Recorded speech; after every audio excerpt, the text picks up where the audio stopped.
À l'approche de la fête de Shavuot, on va essayer de parler d'un point très très important, surtout cette année que Shavuot ça tombe samedi soir. Alors il y a des règles supplémentaires qu'on a besoin de connaître par rapport à la fête de Shavuot. Alors il y a un dîn qui est connu pour les fêtes, surtout pour... En fait, il n'y a pas de différence entre Hos La'ars ou Eretz Israël, mais en Hos La'ars, on est plus confronté à ce problème, c'est le Inyan de Michin, Achana. En Hos La'ars, on fait 2 jours de fête, en Israël, on fait un seul jour.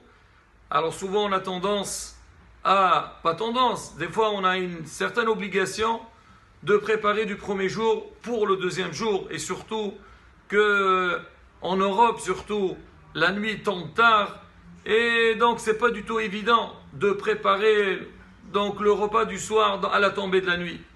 Alors en Israël aussi, le problème peut se poser, mais il est moins, on va dire, est moins fréquenté parce que à la sortie du premier jour, c'est hol, il n'y a pas grand chose à préparer. On va parler de tout ça. Mais donc cette année, on a dit que Shavuot ça tombe samedi soir. Il y a un autre problème aussi qui est préparer de Shabbat à Yom Tov. D'une part, beaucoup de choses qu'on n'est pas du tout concerné parce que Shabbat, il est interdit de faire toutes les melachot, il n'y a rien à faire, malgré que pendant la fête, on a le droit donc de cuisiner, on parlera de ça aussi dans la suite. Mais il y a d'autres choses, c'est que l'homme, le jour de Shabbat, on a besoin, on veut préparer certaines choses pour la fête. Déjà la fête, elle entre tard, parce que Shabbat il sort tard, et est-ce qu'on a le droit de faire certaines choses ou pas? Alors déjà, au niveau de la halakha, c'est marqué déjà En Yom Tov Mechin Lehavero. Le jour de Yom Tov ne peut pas préparer pour le deuxième jour. C'est-à-dire le premier jour, j'ai le droit de rien faire pour le deuxième jour. À plus forte raison que je n'ai pas le droit de préparer le jour de Yom Tov pour le jour du Hol. Par exemple, en Israël, le premier jour, tu veux préparer quelque chose pour la sortie de la fête. C'est interdit. En Hos La'ars, le deuxième jour pour la sortie de la fête. C'est interdit aussi. Et pareil aussi, Shabbat, on n'a pas le droit de préparer pour Yom Tov et pour le Hol non plus. Donc c'est exactement le même système. C'est ce qu'on voit quand des fois la fête tombe vendredi et on a besoin de préparer pour Shabbat. Il y a le système de Eruv et Tafshilin. Bon, pour la fête de Shavuot cette année, il n'y a pas ce problème. Donc maintenant, le Shabbat. Alors, la première des choses, c'est qu'il est strictement interdit de préparer, de faire donc n'importe quelle action, même si une action qui n'est pas interdite, qui est liée avec la sortie de Shabbat. Par exemple, préparer la table. On sait que le soir de la fête, il faut faire une belle table. Shabbat, on a mangé, donc on a besoin d'un petit peu on va dire, d'embellir un peu plus la maison après les séandotes. Préparer la table de la fête, c'est assourd de le faire. Ça ne veut pas dire que le jour de Shabbat, je n'ai pas le droit de nettoyer, donc de débarrasser la table, pas du tout. On peut le faire de toute façon. Tous les Shabbatot, on débarrasse les tables, et surtout qu'on a sur des shlichit qui viennent après. Maintenant, le problème se pose après sur des shlichit. Si on a fait sur des shlichit, et après on veut débarrasser, là on n'a pas du tout besoin de la table. Par exemple, si maintenant on a fait sur des shlichit, et après on va faire un cours, et j'ai besoin de la table, il n'y a aucun problème, je peux débarrasser et j'étudie dessus. Mais si j'ai pas du tout besoin, là il faut attendre la sortie de Shabbat. Alors pareil aussi, alors le jour de Shabbat, maintenant quand on veut, après qu'on a fini de manger, on a le droit de débarrasser la table. Alors au niveau de la vaisselle aussi, la vaisselle, si jamais je vais faire sur des shlichit à la maison, j'aurai le droit de laver la vaisselle, bien sûr, avec des permissions. Mais pourquoi? Parce que je pourrais avoir besoin de la vaisselle pour Sordei Shlichit. Maintenant, si je n'ai pas du tout besoin, on n'a pas le droit donc de préparer la vaisselle pour le soir ou bien pour le Hol. Alors maintenant, ça c'est concernant donc la préparation de la table. Il y a une question que beaucoup se la posent. On sait que le soir de Shavuot, il y a le Inyan, on doit faire la veillée. Et bien, Zat Hashem, les prochains cours, on parlera un petit peu de la raison de cette veillée-là et de son importance. Alors, il y a beaucoup de gens, c'est pas beaucoup de gens, tout le monde faire une veillée entière, veiller jusqu'au petit matin, faire la tefila de Shaharit après, c'est pas du tout évident, il faut avoir des forces. Et pour pouvoir résister cette nuit-là, on a besoin de dormir la journée. C'est ce qu'on conseille toujours, même quand ça tombe dans la semaine. On dit aux gens, Rabotai, c'est bien de dormir, bien dormir l'après-midi pour que le soir on soit en forme. Est-ce que maintenant, vu que la veille de Shavuot, c'est un jour de Shabbat, j'aurai le droit de dormir Shabbat pour que le soir, je serai en forme? Guylan, on peut ou pas? Bien sûr qu'on peut. Pourquoi c'est bien sûr qu'on peut? Parce que pour que ce soir on puisse la faire. Ah, tu vois, tu dis donc tu veux préparer le Shabbat, tu veux préparer pour le samedi soir. Le Shabbat, il n'y a pas de issue de dormir. Shabbat. Je suis d'accord avec toi. J'ai pas le droit il n'y a pas du surdormir. C'est jamais interdit de dormir. Seulement pendant la tefila, c'est interdit de dormir. On n'a pas le droit de. Tu as raison. Mais si moi je vais aller dormir avec l'intention pour que je puisse être en forme, la veiller. C'est pour la fête, ça le dit, on n'a pas le droit. Est-ce qu'on peut ou pas? Alors la bataille, ta réponse elle est juste. On a le droit de dormir, mais faire attention, ne pas dire que je vais aller dormir pour que je puisse être en forme le soir.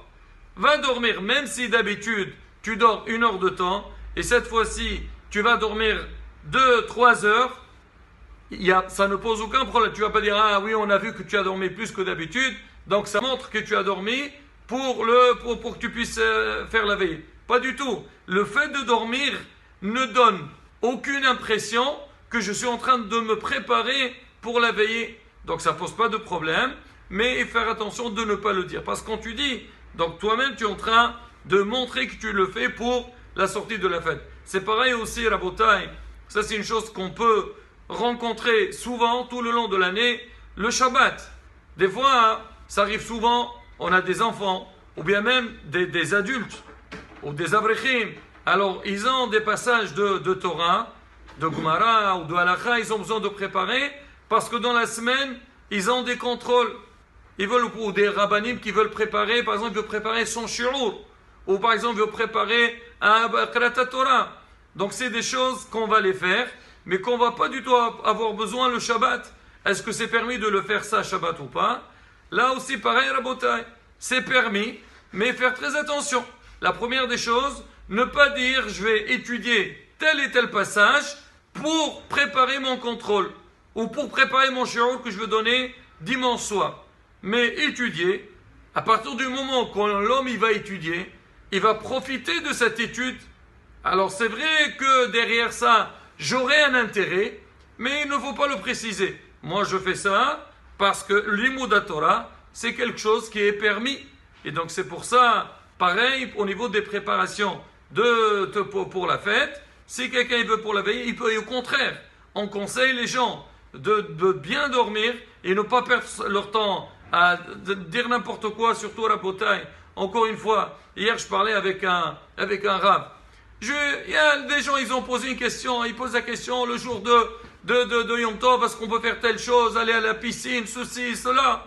Rabotai sont entrés dans le problème de la halakha. Alors je dis, il m'a dit, quoi? Mais le jour de Yom Tov, surtout, Shavuot, elle est où Kdushat Yom Tov? Yom Tov c'est marqué, Lo nitno Shabbatot vi Yom Tovim li'amim tovim l'Am Israël, ela la'asok bahem bat-Torah. Comment tu vas sentir le jour de fête? Quand tu es dans le Beth Midrash, quand tu vas faire une belle tefila, et non plus aussi des fois les gens, parce que c'est jour de fête ou c'est Shabbat, ils vont dormir, ils vont venir en retard à la tefila. Et il est où le Shabbat? C'est vrai, il y a le repos Shabbat. Mais c'est vrai, c'est marqué dans la Torah, la Torah qu'on nous a parlé, 2 jours de fête, c'est marqué Aserti Lachem, et c'est marqué Asert Lachem, c'est pour vous et pour Kadosh Baruch Hu. La Gemara a répondu, Hisyo Lachem, Vehasyo Lachem. D'accord, c'est les Hisyo Lachem, l'homme il doit manger, il doit se reposer, l'Echvod Ahag, et aussi Hisyo Lachem, surtout le jour de Shavuot, il y a énormément de choses à faire. C'est Yom Kabbalat Torah, c'est le jour qu'on a reçu la Torah, l'homme il a besoin, donc comme on dit, d'être connecté. C'est vrai, on a fait la veillée, on dort le lendemain, il faut préparer un bon plat, mais passer son temps aussi, Baruch Hashem, il y a beaucoup de choses à faire, il y a le Mishlei, les Azharot, il y a Tehillim, c'est le jour de la Ptira de David HaMelech. Alors toutes ces choses-là, l'homme il doit les mettre en tête. C'est vrai qu'on dit, voilà les fêtes, on a besoin de nous reposer, un peu de nous détendre, Mais Rabotai, il faut savoir ne pas sortir combien de halachot. C'est des actions. Ils sont permis le jour de Yom Tov et on les a interdites. Pourquoi? À cause du temps Mishum Uvadin Dehol. On dit parce que cette action-là, même qu'elle est permise, tu ne fais pas vraiment une melacha, mais comme la manière dans laquelle tu fais cette action-là, elle ressemble comme si tu es un jour de Hol, Haramim ils ont dit non, il ne faut pas le faire. À plus forte raison qu'ont la personne le jour de Yom Tov de ne pas passer son temps à faire des choses comme si c'était Hazve Shalom un jour de Hol. Voilà Rabotai, donc grosso modo des petites choses par rapport à la fête. On parlera Bezat Hashem sur comment le jour de Yom Tov, si on a besoin de préparer le jour pour le soir et tout, comment ça marche. Si Dieu veut, ça sera le prochain cours Bezat Hashem. Heskov Emso.